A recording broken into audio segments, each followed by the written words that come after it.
Since revenue is shared equitably, why would some regions in Kenya have national schools that exist by name? They just a shell by themselves.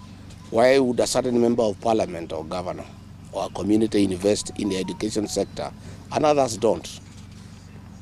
The issues I raised, and I want to be very clear, is that all children in Kenya deserve equal treatment. National schools are very critical because they have very developed infrastructure and they attract the best among our children. The issue that I raised, and I would like to continue raising it, is that there must be fairness in the placement of children in national schools. I have not insisted, and I cannot, that children of a certain area must go to schools where those schools are domiciled. No.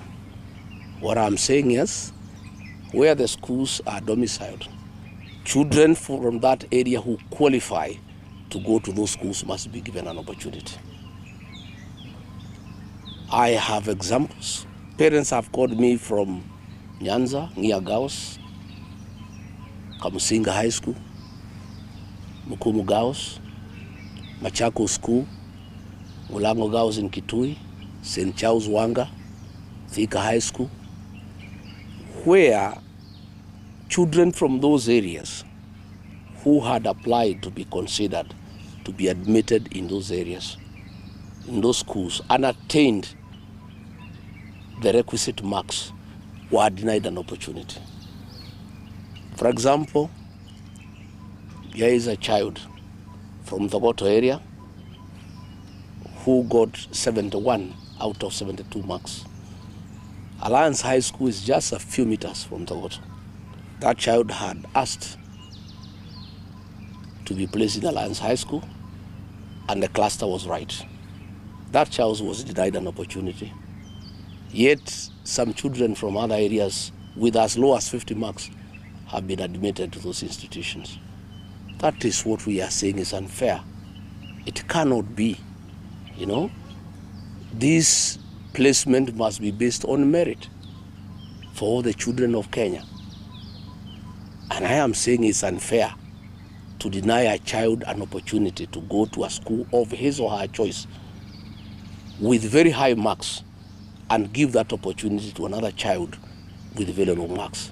That I'm saying is unfair, it's uncalled for. Let me also say this, because it's important. Let leaders from northern Kenya not lecture us about affirmative action. Devolution has been in place since 2013. And leaders from those regions deliberately have refused to develop institutions. Yet they want their children to enjoy the facilities of institutions that have been put by other leaders in other counties. Since 2013, Wajir County has received 99.6 billion Kenya shillings. Marsabit County has received 76.83 billion.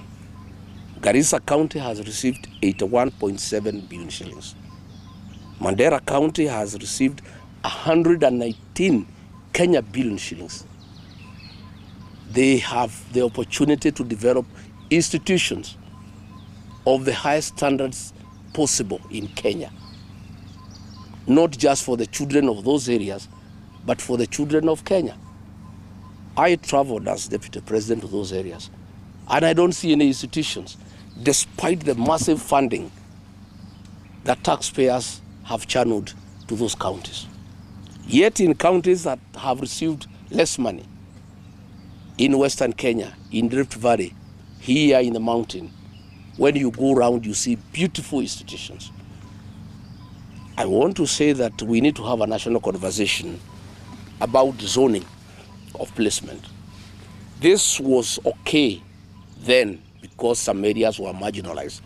But these areas have received massive funding from the Equalization Fund. They have received massive funds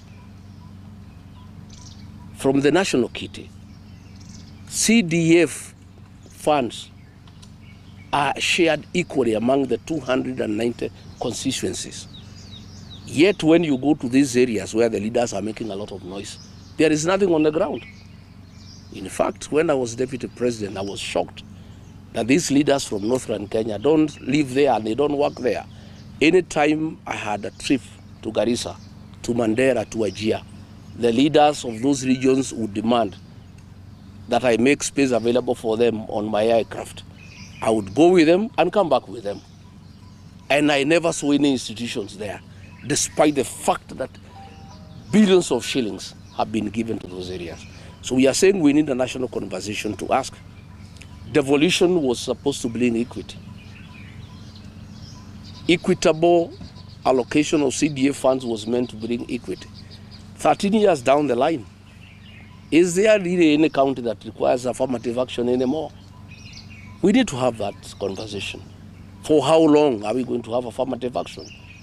Because devolution was meant to address the inequality and the marginalization of certain regions.